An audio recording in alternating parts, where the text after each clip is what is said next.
बिस्मिल्लाहिर्रहमानिर्रहीम अस्सलाम वालेकुम। आज मैं बना रही हूँ मज़ेदार से पॉपकॉर्न, बच्चों के पसंदीदा और वो भी झटपट।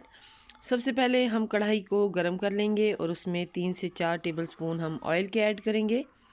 ऑयल को गरम होने देंगे और इसके साथ ही हम इसमें तकरीबन आधा चम्मच नमक का ऐड कर देंगे।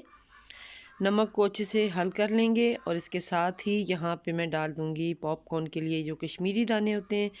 एक कटोरी में थोड़े से मैंने ये दाने लिए हैं, ये देखें। अब हम इसे जो है गरम करेंगे इस तरह से चम्मच चलाते हुए अच्छी तरह से, ताकि ये रोस्ट होना शुरू हो जाएं।